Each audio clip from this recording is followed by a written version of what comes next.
Good day to all of you guys out there watching. Our generation forgotten how important the Filipino food is.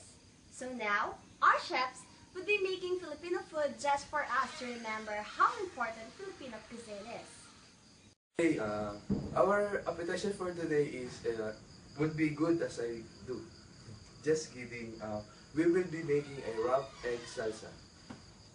Our main ingredients: boiled egg and red bell pepper, of course, carrots, brown sugar, salt, pepper, and tomato, and lumpia wrapper, and especially oil, and the last one is the vinegar. You put an oil into the pan. Okay.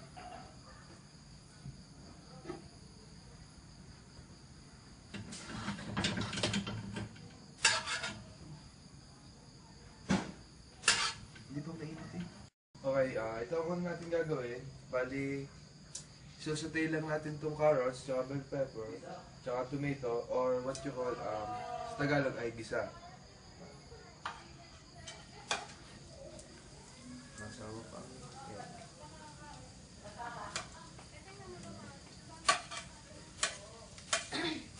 Yan. And of course, the tomato.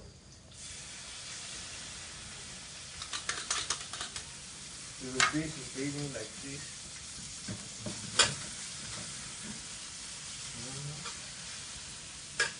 It's easy. You can do this at your home. Okay. And put salt, of course.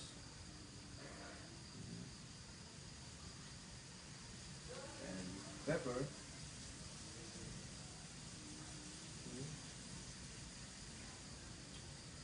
Brown sugar.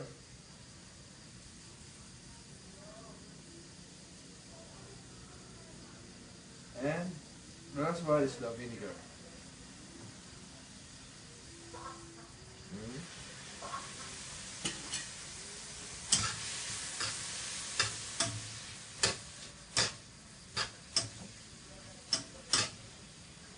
After we saute the vegetable,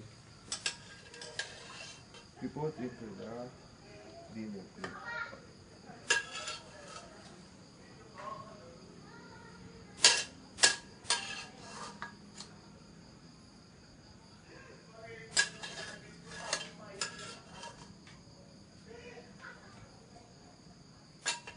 Then, set aside. Pause.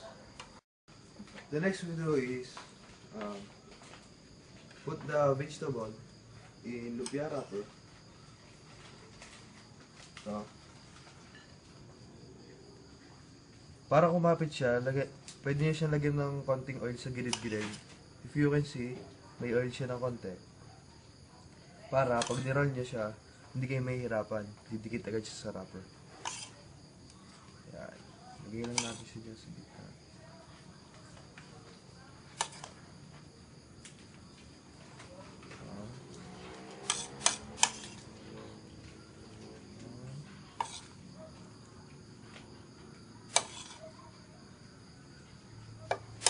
And lalagyan natin siya ng egg.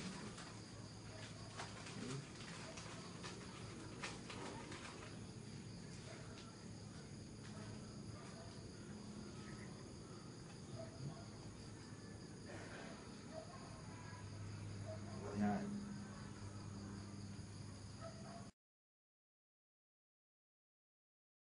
Ngayon, irarap na natin siya. Irarap na natin.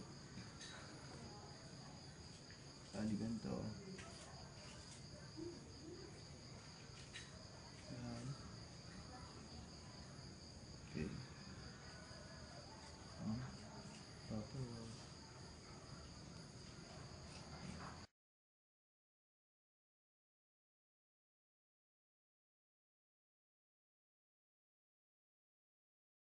Okay. Ito yung sauce na natira natin sa nagsaute tayo or nagisa yung ginisa natin.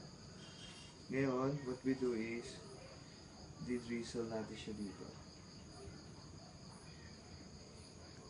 Medyo malapit siya.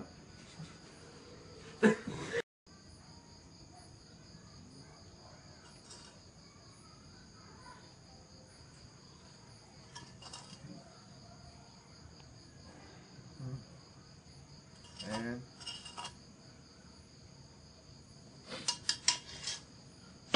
of course, lalagyan natin siya ng egg.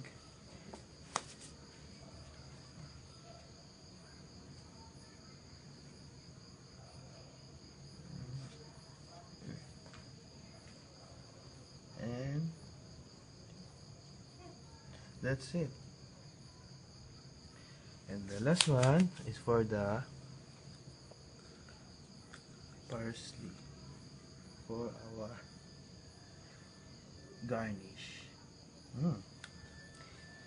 Look delicious,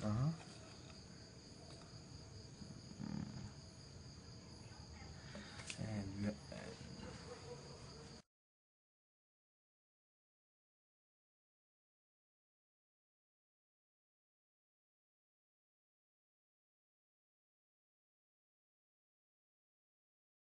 For our next course, I'll be making a delectable soup, picadillo de carne, a Filipino beef soup. For our ingredients, we'll be having the tomato, a pinch of salt, a pinch of pepper, the onion and garlic, the beef stock, and the beef meat. Procedure, we'll just mix the ingredients all together. First, the onion and the garlic.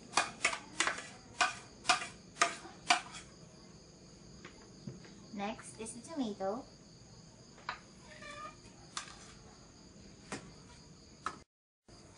A pinch of salt. A pinch of pepper. We'll just let it simmer. Smells good. It's ready now to be tasted.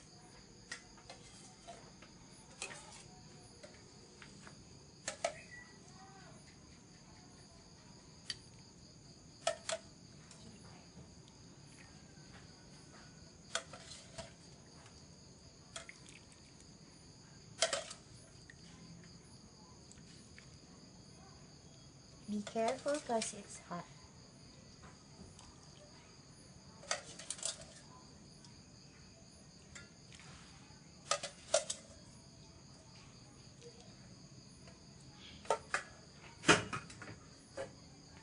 And for our garnish, we'll just put this lemon on the top and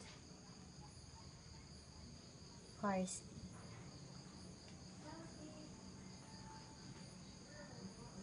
Picadillo de carne, a Filipino beef soup.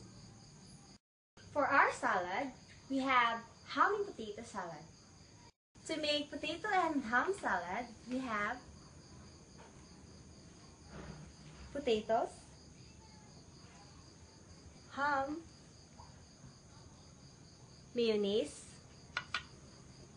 celery, garlic, onion, and lemon. We boil the potatoes until tender.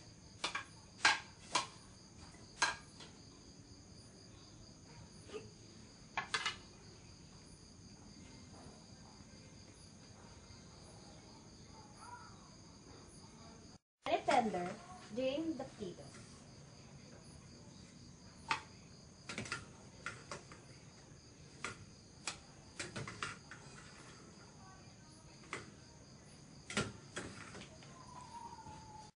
Mix the boiled potatoes, mayonnaise,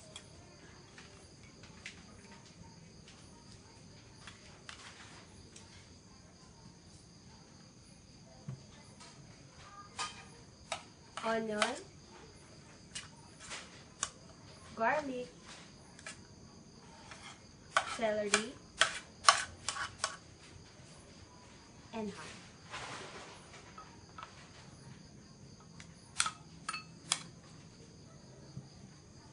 And squeeze a lemon.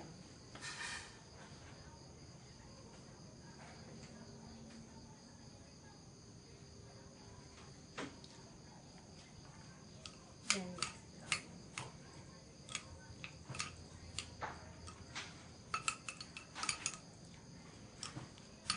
mix it up. Put into the plate.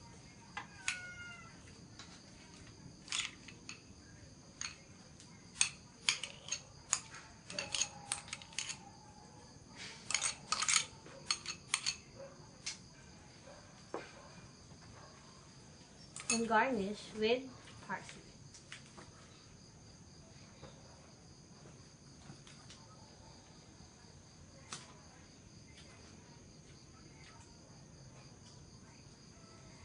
And that's it. We have ham and potato salad.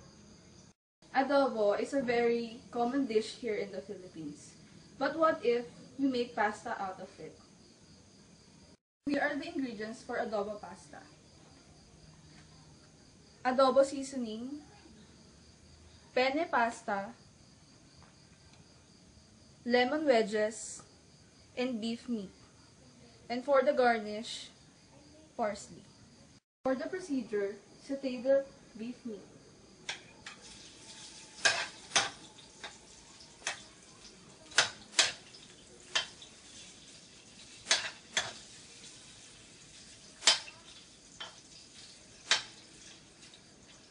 Then add the penne pasta.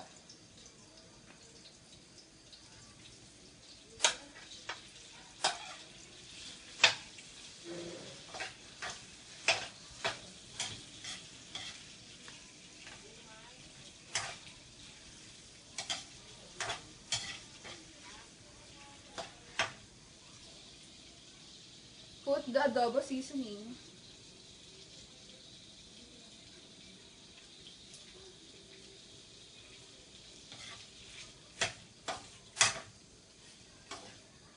Season with pepper. And now it's on to our garnish. Let's just put lemon wedges on the sides.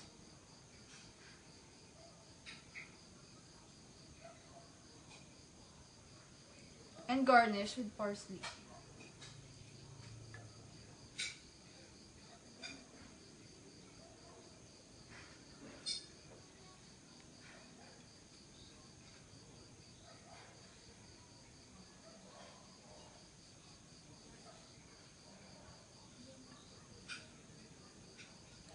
And now adobo penne pasta is ready to serve. On to our main course, I'll be making beef salpicao. For the ingredients of beef salpicao, we have brown sugar, beef, soy sauce, and now the beef is Garlic thoroughly and parsley. cooked. Let's put it on top of the rice.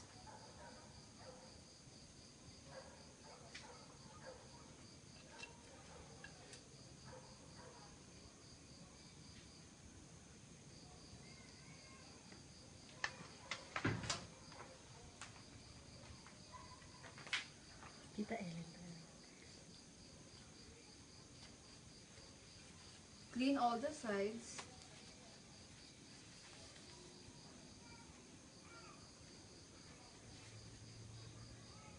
And then put parsley. And now, our beef salpicao is already done. On to our last course, we will be having our dessert, egg custard pudding. For our ingredients, we will be having 1 egg, brown sugar, and evaporated milk. Add the sugar,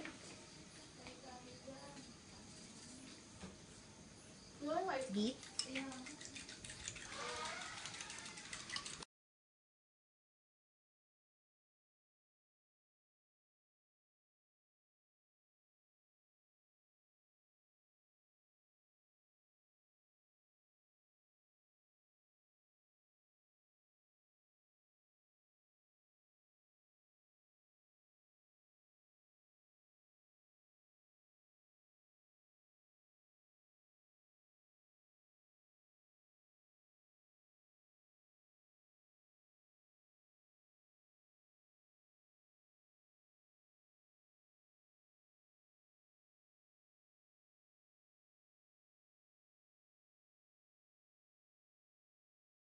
Voila! Egg custard pudding is now ready to serve. And now for our drinks, I'll be making a fruit cocktail sa malamig. And for our ingredients, we have fruit cocktail, of course, Alaska condensada, water, and crushed ice. And now, put a fruit cocktail in the mix all together.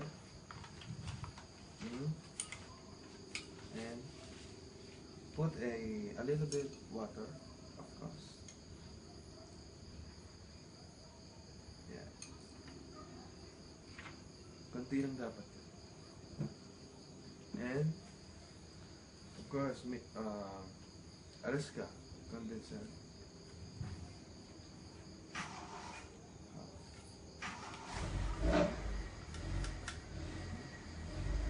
Mix.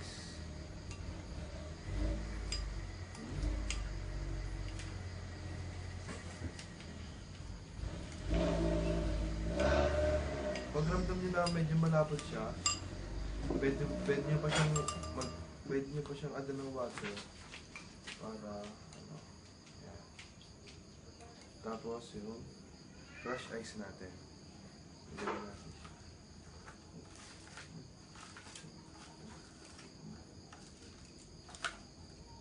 And sit there.